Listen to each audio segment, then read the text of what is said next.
Hello and welcome to my YouTube channel. Today I'm going to review the 8th game between Fabiano Caruana and Magnus Carlsen. I consider this game to be the most interesting and the most exciting because in this game Fabiano Caruana had real chances to win. And it's not about calculating the 30 moves lines where one of the sides checkmate in the end game. It's about the middle game.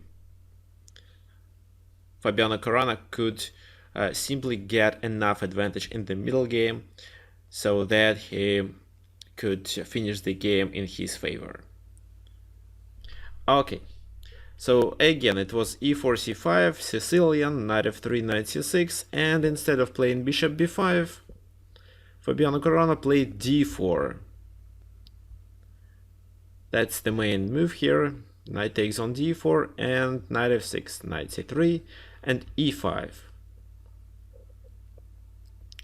That's a really sharp variation, very modern.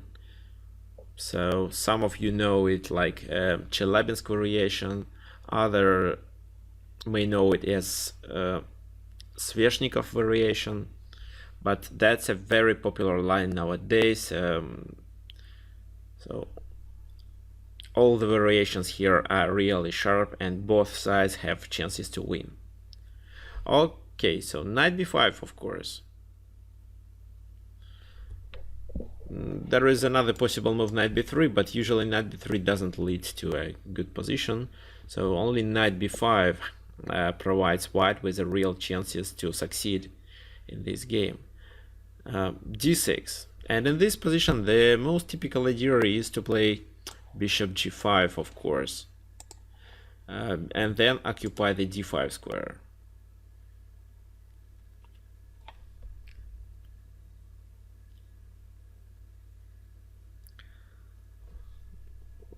However, knight to d5 is another playable move here. The pawn on e4 is not hanging because then one of the knights goes to c7 and gives the fork. So knight takes on d5, pawn takes on d5, and knight goes to b8. This is how it was played. If something like knight e7, then I think c4 and then queen a4 can be played. That might be dangerous. So knight b8 was played. a4, that's an important move. The idea here is to force a6, knight a3, knight c4, and then try to put the knight to b6 with the help of the a pawn. So now when a4 is already played, a6 seems to be a risky move. However, this move was later played.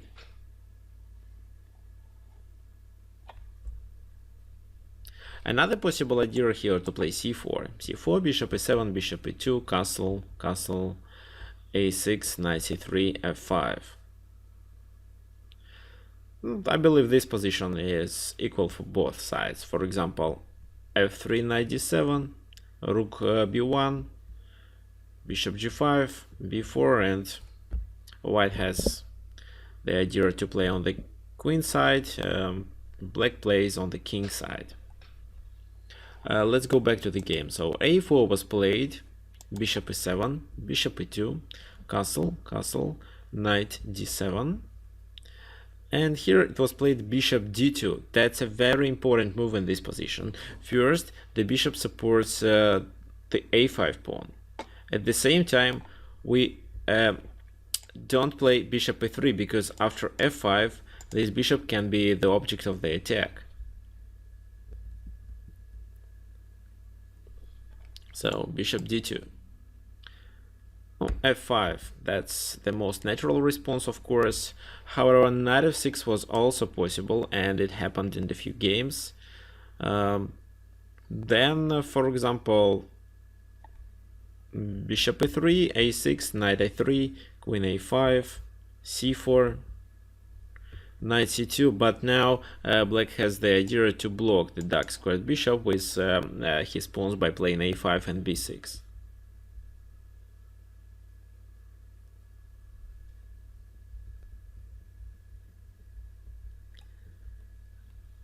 Okay, so it was played f5, a5, a6.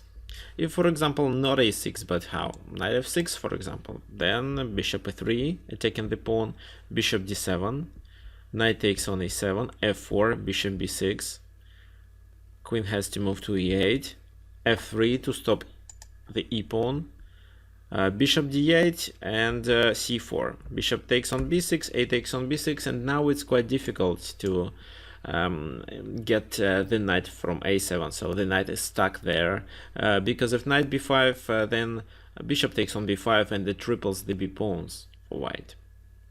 If, for example, queen b3 here, knight h5 to move the pieces to the king side for black, but if queen b3 now, then queen d8, and again knight b5 can't be played because the b6 pawn will be weak. At the same time, black can play on the king side. However, the computer evaluates this position as better for white, maybe because of the extra pawn. But I believe that black could try to succeed on the king side here. That's a playable position. Okay, let's now stick to the game. a6 was played, knight a3, and e4. Another suggestion was f4. Knight c4, knight rook f6. So then rook goes to h6. Then black tries to attack on the king side. However, Magnus played e4 with the idea to move the knight to e5. Knight c4, knight e5. If now knight takes on e5, the position will be in black's favor because these two pawns are really strong. For example, bishop c4, bishop d6 blocking the d pawn. Rook a1, bishop d7. Bishop goes to f1. And these three pawns can be really strong. For example, f4 or something like this. Of course, nobody wants to blunder the pawn on e4, so maybe first activate the queen to the queen side and then try to advance the pawns. Okay, let's go back. So knight takes on e5 doesn't actually provide white with any advantage, so knight b6 is the logical move. Rook b8, and here, of course, there are a lot of things to play. For example, bishop c3 or g3. However, Fabiano Caruana played the most natural move, f4. The idea is to stop the f pawn. And if it takes on f3, bishop takes on f3, and the position looks fine. If knight takes, then queen takes. I believe here in this position, Magnus Carlsen overestimated his position. He played g5. Maybe it was better to play bishop f6, then c3, knight to d7, with the idea to trade this strong knight on b6. This knight really annoys black. Bishop e3 and bishop e5, for example. So another idea is also to centralize the bishop on e5. However, it was also possible to play knight d7 immediately. But bishop f6 first and then knight d7 seems more logical to me. Okay, so g5 was played.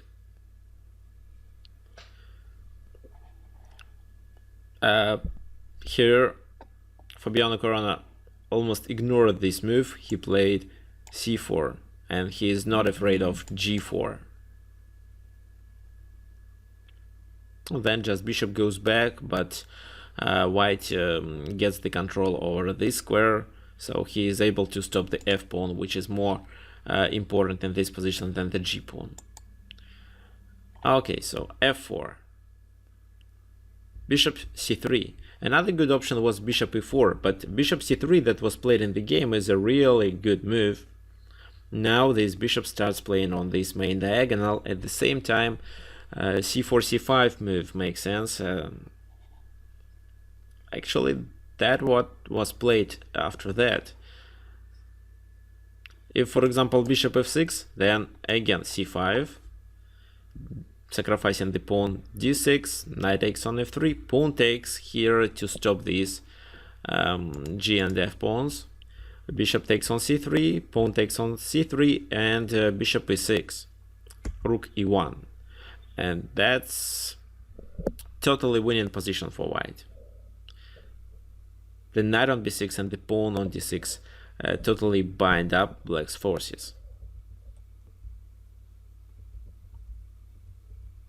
Instead of bishop f6, it was played bishop f5 in the game, but then c5 anyway. So you see, if here, for example, black has enough tempers to play queen c7, the position is still good for black, but unfortunately white is one tempo up, so c5 now.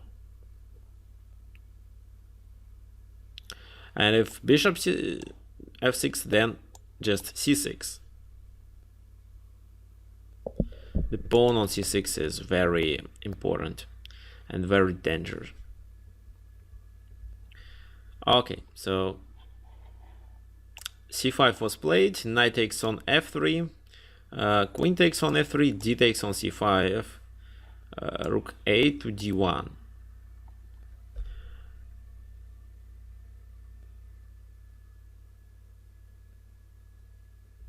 Another good move here was g4, because after this move, if pawn takes here, queen takes, and it leads to a winning attack for white.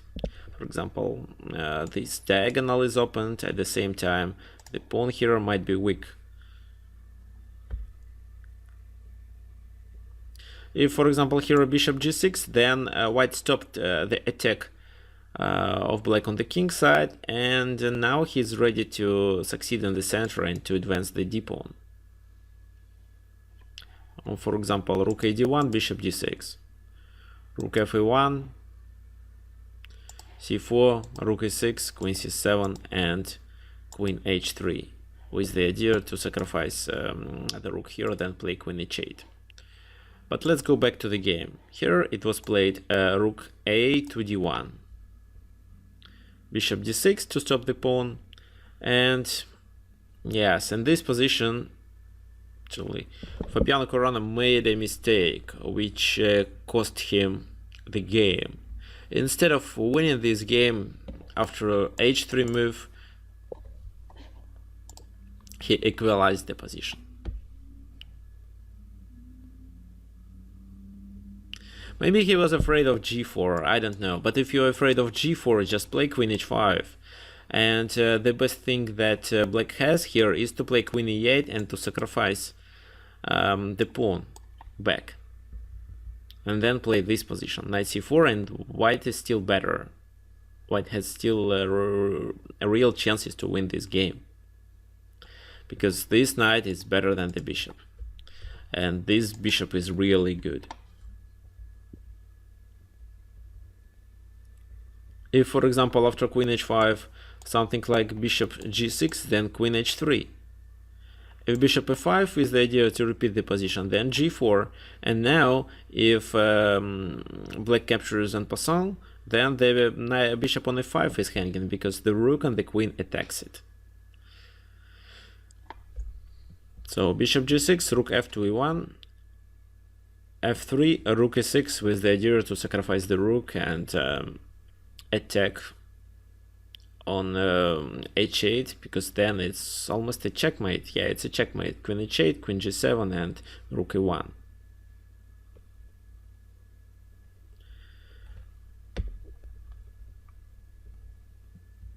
Of course, the strongest move after bishop d6 was knight c4. Then if g4 now, then queen f2, and the position is still fine. For example, g3 here, queen d2, queen h4, h3, and everything is protected. All the key squares are blocked, and the position is winning for white. If f3, then first we play rook f to e1, f takes on g2, queen takes on g2, and again here white has winning position.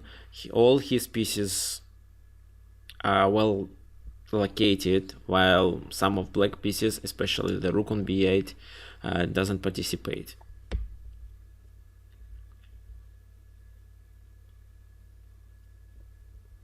However, h3 was played instead of knight c4, queen e8. Black now equalized, and in this game later he didn't give white any chance to win. Knight c4, queen g6. Oh, here Fabiano Caruana took this bishop. Unfortunately, he doesn't have much to do. If rook e1, rook e8. So he took, but the position is already equal. Queen d6, and here, for example, queen h5 can be met with queen g6, queen takes on g6, h takes on g6, and there is no advantage. So if d6, rook b to d8, black is fine, the position is equal. That's why he played h4 to destroy the pawn structure on the king side. h6 is a kind of a weak move because queen h5, queen g6, queen takes on g6, bishop takes on g6, d6. And the main thing here is that the d8 square is of the same color as the bishop, that white bishop on c3. So here white has clear chances to win the exchange and maybe the game. That's why g takes on h4, queen f4, they traded the queens, and h5. Here rook e1 was played. If, for example, d6, bishop g4, rook takes rook, rook d5, rook f5, simplifying the position. Rook e1 also doesn't lead to any advantage for white. Bishop g4, rook f6, rook takes rook, bishop takes on f6. Now the bishop can capture the pawn on h4. King f7, bishop takes here. So now the position is drawn. Rook e8, king e8, and we get the endgame of bishops with the bishops of opposite color, which is a draw in this case. So rook f1 check, king g8, and if d6 here, then rook e2, rook d1, and then just simply bishop d7, stopping the pawn.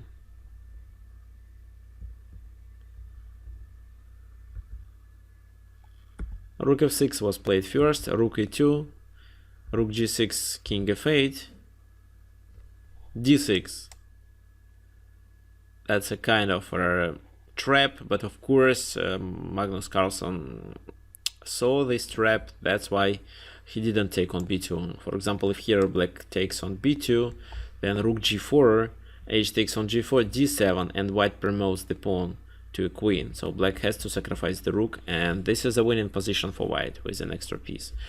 For 2 pawns, but actually these two can be blocked with a pawn. This pawn will die after king comes here, and the c5 pawn can be stopped with the bishop.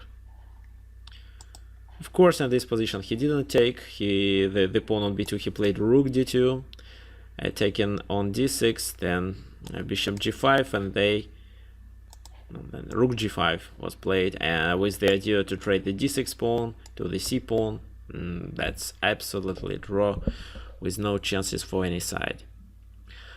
Okay, unfortunately neither of these sides won, but I hope maybe next time in the game number 9 or maybe in the game number 10 some of the players win.